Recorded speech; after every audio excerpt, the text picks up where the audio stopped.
Students, मेरे हाथ में अभी बुकलेट सी है जो अपने बिहार यूनिवर्सिटी में ऑर्डिनिंग का क्वेश्चन जो पूछा गया है।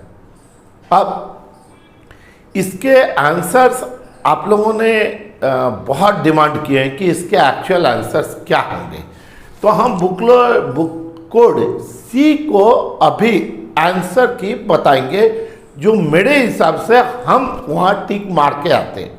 अब आप कहेंगे कि नहीं सर मेरे पास तो सेट सी नहीं है, तो क्या, कोई बात नहीं है। जितने भी सेट हैं वो सब में से आपके क्वेश्चन सही है, केवल नंबर आगे पीछे है। आप बहुत आसान क्वेश्चन सब पढ़ते हैं अपने आप क्वेश्चन पेपर में से, चाहे जो सेट हो उस क्वेश्चन पेपर में से क्वेश्चन पढ़ लीजिए और उसका आप आंसर सी से हम लोग के कोड से मिला ले, है ना। तो ये बहुत आसान है क्योंकि सभी सेट में क्वेश्चंस एक हैं, केवल नंबर्स अलग अलग है। ठीक है, तो आइए हम लोग इसको शुरुआत करते हैं। अब याद होगा इसका मैंने लाइव भी कराया था पर आप लोग बहुत ज़्यादा डिमांड कर रहे हैं, तो हम लोग इसको क्या कर रहे हैं, इसको एकदम वीडियो में अपलोड कर रहे हैं, आपको आसानी होगा। सबसे पहला क्वेश्चन नंबर 1, एक पूंजीगत हानि है, कैपिटल लॉस है, जबकि आंसर क्या होगा, ए। ठीक, इसका मतलब है it arises due to abnormal reasons, जबकि ये आकस्मिक कारणों से उत्पन्न होती हो। Question two, a loss is a revenue loss because एक आयगत हानि है, क्योंकि सी आंसर होगा C, it arises due to normal reasons, ये उत्पन्न होता है सामान्य कारणों से, answer C. Question 3, depreciation is charge on fixed asset only. ठीक, फिक्स्ड एसेट पर डिप्रिसिएशन चार्ज होगा, पर व्यक्तिगत रूप से अगर हमको टिक मारने को कहा जाए और मुझे कहा जाए तो हम बोलेंगे सभी एसेट्स पर डिप्रिसिएशन लगता है, केवल नाम उसका अलग अलग है। अब आपकी इच्छा, आप किस पर टिक मारते हैं। मुझे टिक मारना रहता है तो हम ऑल ऑफ दीज पर मारते, क्योंकि आप देखें ऑब्सोलेंस भी डिप्रिसिएशन का ही एक टाइप है। डिवैल्यूएशन जो करंट एसेट पे होता है उस पर भी डिप्रिसिएशन का ही एक टाइप है। फिक्स्ड एसेट पे होता ही है। Intangible asset like goodwill, patent, copyright, ठीक, इस पर भी आपको डिप्रिसिएशन नहीं होता है, इसका क्या होता है, वैल्यू राइट ऑफ कर दिया जाता है, आपको मालूम होता है। बाद बाकी आप खुद से डिसीजन ले सकते हैं। अमोर्टाइजेशन इसको बोलते हैं जो आपको इंटेंजिबल एसेट पे होता है। मुझे आंसर मारना रहता, हम डी पे मारते। ठीक, बाद बाकी आपकी इच्छा। क्वेश्चन 4, ठीक, कंटिन्यूअस यूज ऑफ एसेट, संपत्तियों का लगातार प्रयोग, ये कारण है, इसका आंसर होगा A, it is the internal cause of depreciation, यह ह्रास का आंतरिक कारण है। क्वेश्चन 5, ऑब्सोलेंस यानी आउटडेटेड हो जाना, पुराना पड़ जाना, अप्रचलित हो जाना, संपत्तियों का अप्रचलन, ड्यू टू एक्सटर्नल कॉज, नया मॉडल आ गया, एक्सटर्नल कॉज है। सो आंसर होगा इसका बी।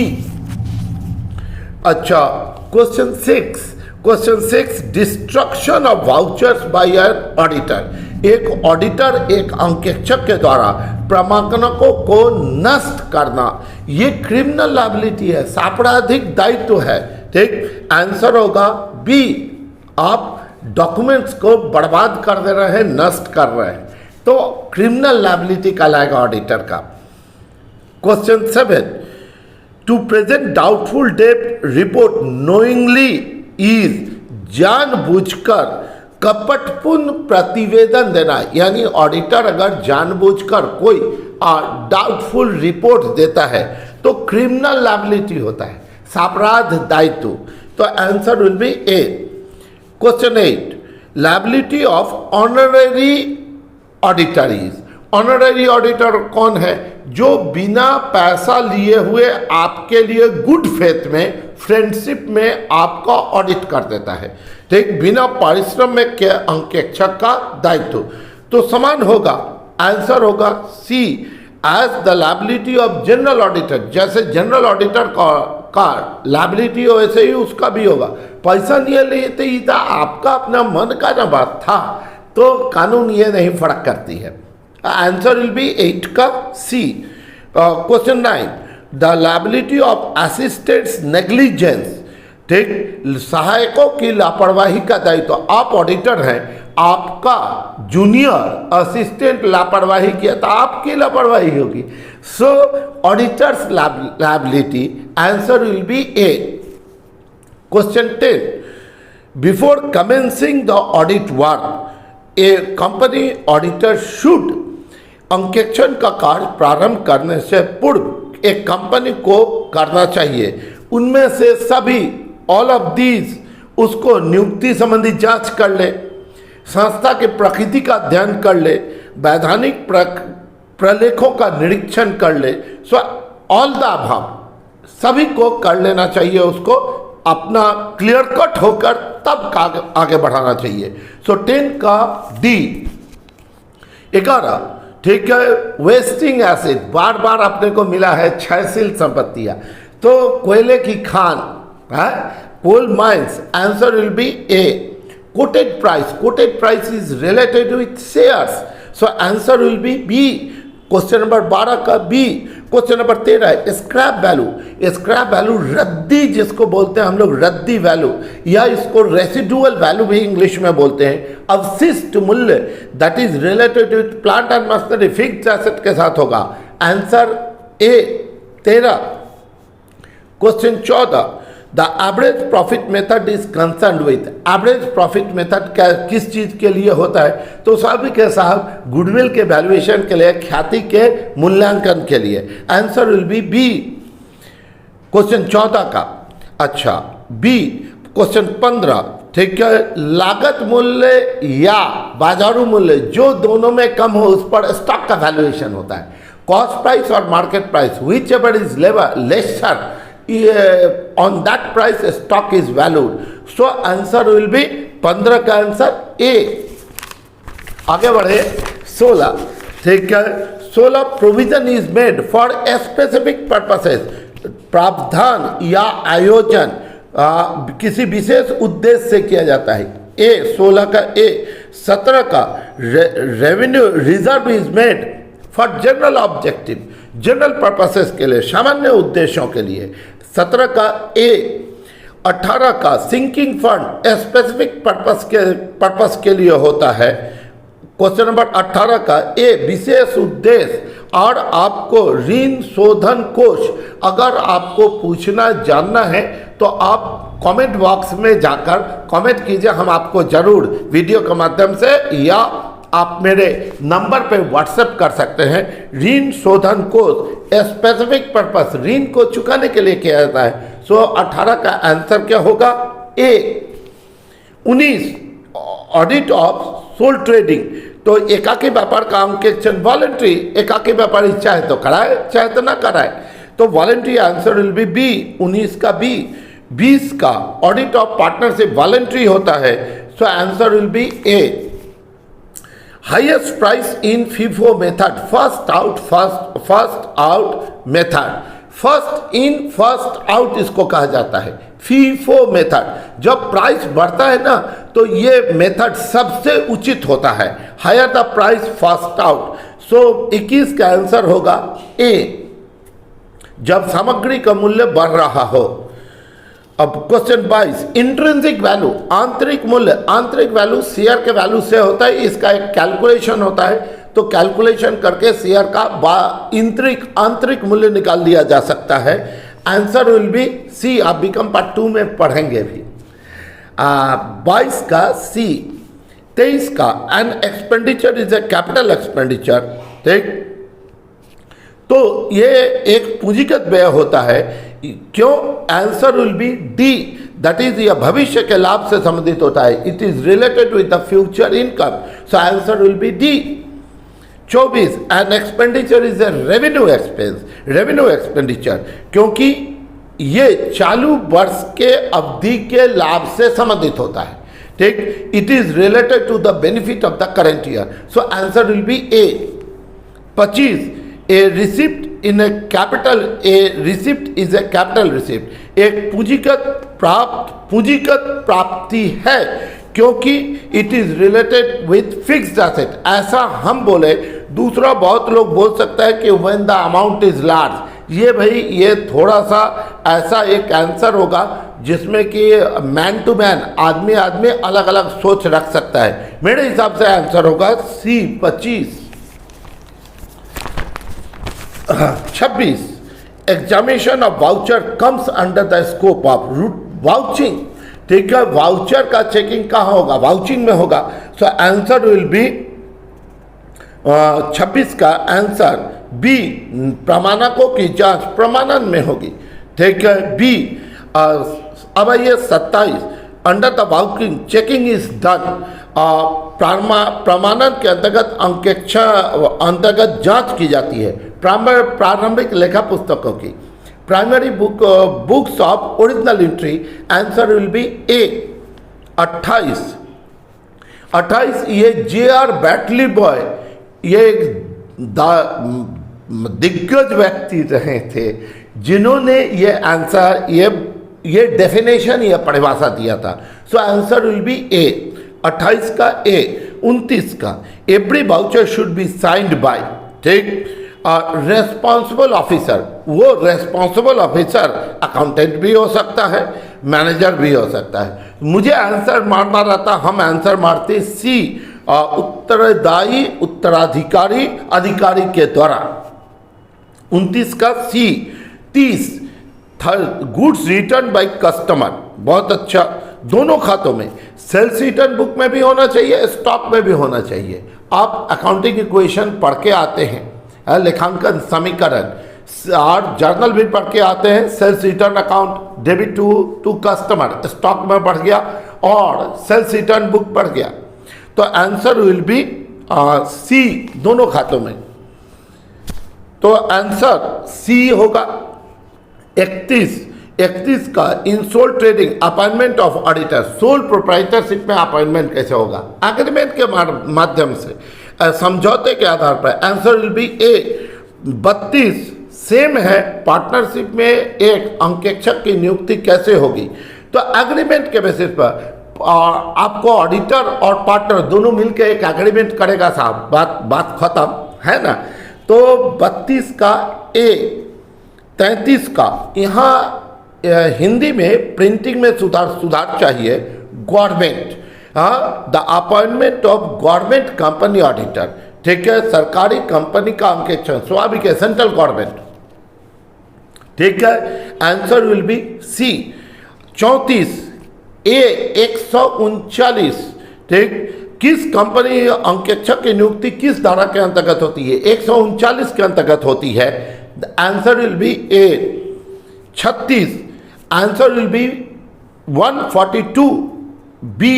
142 अंकेक्षक का पारिश्रमिक की धारा 142 के अंतर्गत होती है। ये 35 था रे भाई, 35 था। अब आइए 36 Which of the following is true? तो सी आंसर होगा। 36 का आंसर निम्नलिखित में से कौन सही है? 36 का आंसर होगा सी। Which of the following is correct? 37 का आंसर मेरे हिसाब से बी। प्रमाणन अंकेक्षण की रीढ़ की हड्डी है। Vouching is the backbone of auditing. 38 में there should be in a voucher, तो डेट होना चाहिए, अमाउंट होना चाहिए, सिग्नेचर होना चाहिए। सो आंसर विल बी उपरोक्त सभी, all the above. So answer will B D. 39 floating asset इनमें से कौन नहीं है? अस्थायी संपत्ति कौन नहीं है? तो ख्याति नहीं है। Goodwill, answer will be C. आप लोग जानते होंगे mostly, goodwill is an intangible asset, अवातक संपत्ति। 40 Which of the following is fictitious asset? ठीक है, बनावटी संपत्ति। तो प्रिलिमिनरी एक्सपेंस है, प्रारंभिक व्यय, आंसर होगा 40 का सी। 41 स्पेशल ऑडिट, सेंट्रल गवर्नमेंट, तो विशेष अंकेक्षण, ठीक है, केंद्रीय सरकार के आदेश पर विशेष अंकेक्षण होता है। जो भी पॉइंट में आप जानना चाहते हैं खास करके कमेंट बॉक्स में जाइए, इजीली आप टाइप करके आप मेरे से आप जानकारी दीजिए, हम आपको जरूर आप तक वो जानकारी निश्चित रूप से पहुंचा देंगे, या मेरे व्हाट्सएप नंबर पे आप डाल सकते हैं। चलिए आगे बढ़ा जाए, है ना। तो 42 का आंसर होगा 143 के अंतर्गत कंपनी का विशेष अंकेक्षण होता है। 42 का आंसर होगा ए। 43 क्वेश्चन नंबर 43 का आंसर होगा सी 143, ठीक है। 43 का आंसर 143, दैट इज सी। बहुत अच्छा। 44 लायबिलिटीज फॉर नेग्लिजेंस, लापरवाह है। ऑडिटर क्या है, लापरवाही के लिए दायित्व। तो सिविल लायबिलिटी, दीवानी दायित्व। अब आप अगर दीवानी दायित्व क्या है ये जानना चाहते हैं तो व्हाट्सएप पे आप कांटेक्ट कर सकते हैं, या आप कमेंट बॉक्स में जाके आप कमेंट कर सकते हैं। सो 44 का आंसर होगा बी। 45, ठीक है, 45 का आंसर होगा criminal liability, that is B. चिट्टे की सही सूचना अंशधारियों को नहीं देना, भैया ये क्षम्य नहीं होगा। इसका मतलब है आप जानबूझकर कोई बात पचाना चाहते हैं, है ना। तो ये कानून कहता है कि आपका ये ऑडिटर का सापराध दायित्व होगा, आंसर बी होगा। 46 charter of the joint stock company का चार्टर किसे कहते हैं? तो पार्षद सीमा नियम, हाँ, memorandum of association is the charter of a joint stock company. Answer will be A. 47 alteration किसके आदेश पे होगा? जहां तक मेरी जानकारी में है वो है सेंट्रल गवर्नमेंट। सेंट्रल गवर्नमेंट का एक लॉ बोर्ड होता है, लॉ बोर्ड के आदेश से ऐसा कोई चेंज आ सकता है। बोलते हैं हम लोग, अगर हम तो जानकारी लेके आए हैं कि भैया सेंट्रल गवर्नमेंट से होता है, अगर कोई और कहे तो मेरे मन में उनके लिए भी सम्मान है। अब जो फाइनली चेक करेंगे वो ही अंतिम जज होंगे, हम तो कुछ बोल नहीं सकते हैं। मुझे आंसर माना रहा था, हम सी पे आंसर मारते 47 का। 48, ठीक है, section 5 related with article of association, that is the answer will be B. 48 का अंतर्नियम, पार्षद अंतर्नियम होता है, एक मेन डॉक्यूमेंट होता है, one of the main document, rather अलग अलग डॉक्यूमेंट में से एक महत्वपूर्ण होता है, जो आर्टिकल ऑफ एसोसिएशन सेक्शन 5। और ये 49, तो आंसर विल बी 3। कम से कम 3 डायरेक्टर होना चाहिए एक सार्वजनिक कंपनी में, और ठीक है, तो 49 का 3।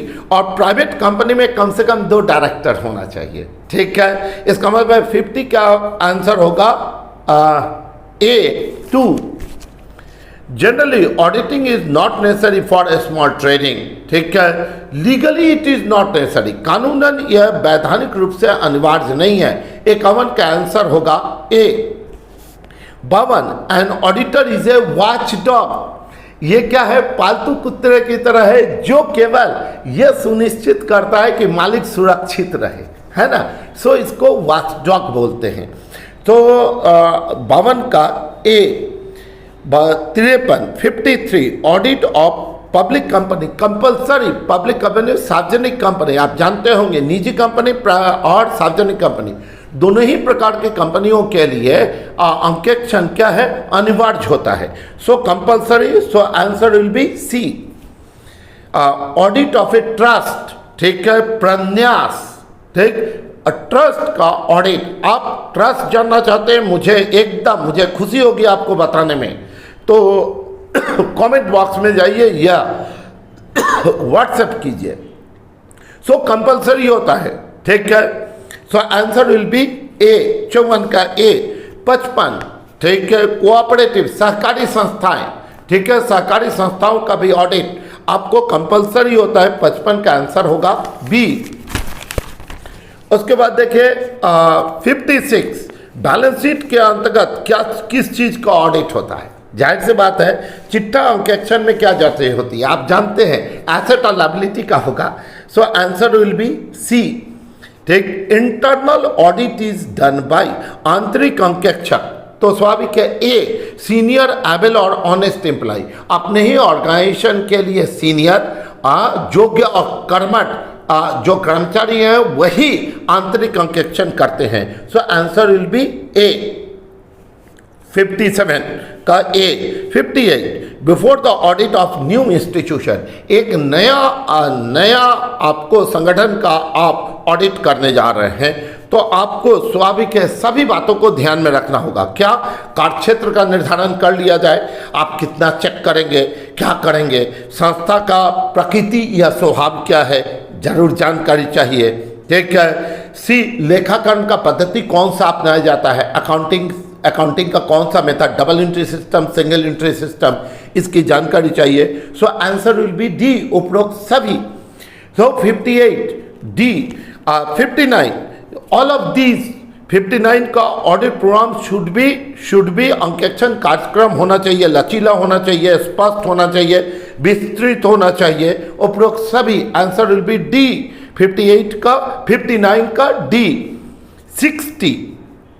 60 रूटीन चेकिंग से भैया खर्चा उर्चा पर कोई प्रभाव नहीं पड़ता है। So answer will be C. ठीक, नैतिक के जांच से कोई फर्क नहीं पड़ता है। 60 का आंसर सी।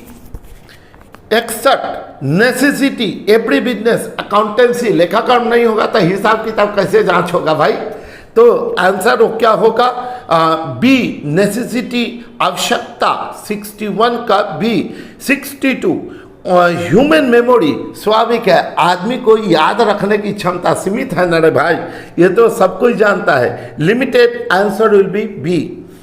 ठीक, चार्टर्ड अकाउंटेंट आर, ठीक है, चार्टर्ड अकाउंटेंट क्या होते हैं, ठीक है, तो पेशेवर अंकेक्षक होते हैं। पेशेवर किसको बोल रहे हैं, जो पैसा लेके भैया काम करे, जिसका पेशा है वो, तो वो पेशेवर अंकेक्षक कहलाते हैं। सो 63 का सी।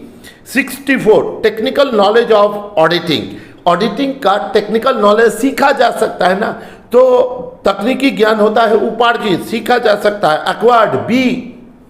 64 का बी। 65 हाई मॉरल कैरेक्टर, एक अंकेक्षण का उच्च नैतिक स्तर होता है, तो ये तो आदमी का सामान्य गुण है भाई। एक आदमी को, आपको या हमको बचपन से सिखाया जाता है ना कि भैया नैतिकता रखो, गलत काम में हाथ नहीं डालो, है, तो आंसर मेरे हिसाब से आंसर होना चाहिए general qualities, that is the C, सामान्य गुण है ये। 65 हाँ सी। 66 हाँ आंसर विल बी सी। 67 ठीक, 67 का आंसर होगा बी, दैट इज सहायक, सेकेंडरी। ठीक, प्रबंधकों को सलाह देना अंकेक्षक का मुख्य कार्य नहीं है, सहायक कार्य है, चाहे तो दे चाहे न दे भाई, अगला को सुझाव देने के लिए हम बाध्य, हमको नहीं ना कर सकते हैं आप। ठीक है, सो बी 67 का B. 68 primary, so that is मुख्य उद्देश्य है, कर से चोरी से सुरक्षा करना, सामाजिक। सो सी, तो क्या है आंसर विल बी सी। 68 सी। 69 ठीक है, लेखा पुस्तकों की जांच करना अंकेक्षक का प्राथमिक उद्देश्य है। सो ए। 70 भाई है, निम्नलिखित में से किसके लिए अंकेक्षण अनिवार्य होता है, तो कंपनी है, सबको जानते हैं। For which the following audit is necessary, so company, for एक joint company auditing is necessary. Answer will be C. 70 का सी। 71 का आंसर होगा 1494, 1494। Answer will be C. 72 Luca Pacioli was born in Italy and he declared that every transaction has dual effect. हाँ, उन्होंने ही दोहरा लेखा प्रणाली का आविष्कार किया और यह बताया कि हर लेखे का दो जगह प्रभाव पड़ता है। तभी ना सर जी डेबिट होता है, क्रेडिट होता है। ठीक है, तो answer will be A. 73 answer will be 1949 1949 answer will be B 73 का बी 74 1914 1914 जहाँ तक मेरी जानकारी में है 74 का आंसर होगा 1914 1914 75 government of Delhi government Delhi was the first in India जो जिन्होंने लेखाक्रम के शिक्षा का अनुसरण सर्वप्रथम किया था, तो आंसर होगा 75 का ए। 76 ऑल द अबव, ठीक है। एक ऑडिटर को स्वाभाविक है चतुराई होना चाहिए, चतुर होना हर आदमी का गुण है, ईमानदार तो होना ही चाहिए, नैतिकता भी होनी चाहिए, तो ऑल ऑफ दिस 76 का D. 77 an auditor should not be, एक अंकेक्षक को संकालु नहीं होना चाहिए, सो आंसर होगा संकालु, सस्पिशियस नहीं होना चाहिए। हाँ, ये नेगेटिव गुण है ना, ये ऋणात्मक नेगेटिव गुण है आदमी का। सस्पिशियस सी 77 का सी। 78 500 रुपया रिसीव किया, आप 5000 रुपया लिख दिया, अरे क्लरिकल एरर है रे भाई, ठीक है, क्लरिकल एरर है। बी धोखा हो गया, आदमीय ना है, मानवीय भूल के अंतर्गत आता है इसको, so answer will be B, लिपिकीय भूल। 78 का बी। अब आइए 79 एम्बेलमेंट ऑफ फैसिलिटी। देखिए सीधी सी बात है, फोन है ऑफिस का, अब घर में हम बतियाते हैं, ऑफिस के फोन से घर में बतियाते हैं, तो सुविधाओं का हम गबन कर रहे हैं, हाँ, हेराफेरी कर रहे हैं। गबन हम लोग हिंदी में इस्तेमाल होते हैं, हेराफेरी, एम्बेलमेंट इसको बोलते हैं इंग्लिश में। So answer will be C. 80 answer will be elimination of labour, ठीक, श्रम का गबन, आंसर होगा बी। किसका? 80 का आंसर बी। 81 इंक्रीजेस, ठीक है। अब ऑडिटर काम करेगा तो स्वाभाविक है कर्मचारियों पर नैतिक दबाव बढ़ता है ना, वो लोग अंडर प्रेशर रहता है कि गलती हुआ कि धरा आ गए, तो ए 81 का ए। 82 कंटिन्यूअस ऑडिट, सतत अंकेक्षण या चालू अंकेक्षण, बड़ा ऑर्गेनाइजेशन है जैसे बैंक है, इंश्योरेंस कंपनी है, जहाँ लाखों लाख का है ट्रांजैक्शन हो रहा है, लेनी देनी हो रहा है, ऐसे के लिए बिग ऑर्गेनाइजेशन, सो ए। 82 का। 83 का, ठीक, अंतरिम अंकेक्षण कब होता है? मिडिल ऑफ द ईयर, वर्ष के मध्य में, ठीक है। Interim audit with in the mid of the year, ठीक है, तो 83 का सी। 84 audit is done at the time of admission of a new partner is called, ठीक, नया साझेदार आया तब जो ऑडिट हुआ वो आकस्मिक होगा ना, आकस्मिक कैजुअल है, तो answer will be A.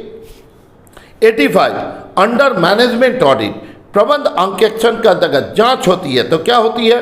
Work of top authorities, so answer will be C, उच्च अधिकारियों की कार्य की, भाई जो हायर ऑफिसर है वो कैसा काम कर रहा है इसकी जांच होती है, so answer will be C. आपको 85 का C. 86 under the test checking, test check में क्या होता है? ठीक, खास पुस्तकों का, कुछ खास पुस्तकों का जांच होता है, so answer will be B, so 86 B. 87 A, ठीक, सभी लेखा पुस्तकों की इंटेंसिव चेकिंग, मतलब थोरो गहन जांच, मतलब एक एक पन्ना चेक करके आदमी चेक करेगा, इसको कहते हैं गहन जांच। तो गहन जांच होगा तो सभी लेखा पुस्तकों की जांच होगी, intensive checking, so answer will be A, ठीक। 88 all the book under the overall checking, संपूर्ण जांच के अंतर्गत, तो जाहिर सी बात है सारा बुक ऑफ अकाउंट छान मारेगा आदमी, तो इसको आंसर विल बी ए, सभी लेखा पुस्तकों की जांच होती है। 89 89 का आंसर होगा first two, that will be the D, ठीक है, प्रथम दोनों डी 89 का। और 90 सत्यापन और मूल्यांकन, दोनों एक दूसरे के पूरक होते हैं, they are complementary to each other मेरे जानकारी के हिसाब से, सो हम टिक मारते सी, 90 का C. 91 auditing is both A and B, एक कला भी है, विज्ञान भी है। So answer will be C, both A and B. ठीक। 92 कॉस्ट अकाउंटेंट अंकेक्षण का कार्य who can be an auditor, एक कॉस्ट अकाउंटेंट ऑडिटर हो सकता है। ठीक है, सीएमए लोग करते हैं इसलिए है, कॉस्ट एंड मैनेजमेंट अकाउंटेंसी, तो ये क्या बोलते हैं, सीएमए करते हैं लोग। सो कॉस्ट अकाउंटेंट वो अंकेक्षण कर सकता है, तो 92 का आंसर होगा सी। 93 ऑल द अबव, आंसर होगा डी। 93 का निम्नलिखित में से कौन सा कार्य अंकेक्षण का है, तो सब है रे भाई, उसमें जितना लिखा हुआ है, अशुद्धि चेक करबे करेगा, रूटीन चेक करबे करेगा, गणितीय भूल का पता करबे करेगा। सो उपरोक्त सभी डी। 93। 94 ऑडिटिंग कब चालू होता है, अंकेक्षण प्रारंभ होता है, तो भैया जब आपको लेखांकन का कार्य खत्म हो जाएगा, लेखांकन कार्य खत्म हो जाएगा, अपना हिसाब किताब आप निकालिए वर्ष के अंत में, तब ऑडिटिंग चालू होता है। So answer will be B. अब आइए 95। ठीक, अंक अकाउंटेंसी कब चालू होगा, तो भैया पुस्तपालन बुक कीपिंग जब खत्म हो जाएगा तब ना चालू होगा। सो आंसर विल बी ए। लेखाकरण प्रारंभ होता है जहां पुस्तपालन का अंत होता है। 96 which of the following is based on principles of division of labor, internal checking? So 96 का आंसर बी, आंतरिक निरीक्षण। 97 इंटरनल कंट्रोल, आंतरिक नियंत्रण। ठीक, इसको माना जाता है भाई, लोग मानते हैं, हम भी मानते हैं, व्यापक है इसका क्षेत्र। 97 का ए। 98 ठीक है, 98 आंतरिक नियंत्रण में शामिल होता है। ठीक है, तो सभी economic, non economic and administrative control, answer will be C. 98। 99 ठीक है, for which internal check is important, आंतरिक निरीक्षण सबसे उपयोगी है, सभी के लिए। छोटा ऑर्गेनाइजेशन है उसके लिए भी जरूरी है, बड़ा ऑर्गेनाइजेशन उसके लिए भी जरूरी है। मेरे हिसाब से आंसर होगा सी 99 का। 100 और addition of book of accounts come under the scope routine checking. ठीक, बहियों का जोड़ लगाना, लेजर का कैसे हम लोग जोड़ लगाते हैं, तो लेजर का जोड़ लगाते हैं तो नैतिक की जांच है, ये रूटीन काम है। अब मैंने ये 100 क्वेश्चंस का मैंने आंसर की आपको दिया। मेरा प्रयास आप लोगों को कैसा लगा कमेंट बॉक्स में जाके निश्चित रूप से आप मुझे जानकारी दीजिए। वीडियो अगर पसंद आता है तो निश्चित रूप से आपसे रिक्वेस्ट किया जाएगा, शेयर कीजिए और लाइक कीजिए। जो आपको डाउट है अपने करियर से संबंधित, कोई अगर शक है, कोई आगे के लिए पढ़ाई के लिए जानकारी चाहते हैं, हम लोग के साथ चैनल के साथ जुड़े रहें। आपका आशा करते हैं आपको 50 में 50 आने वाला है। Thank you.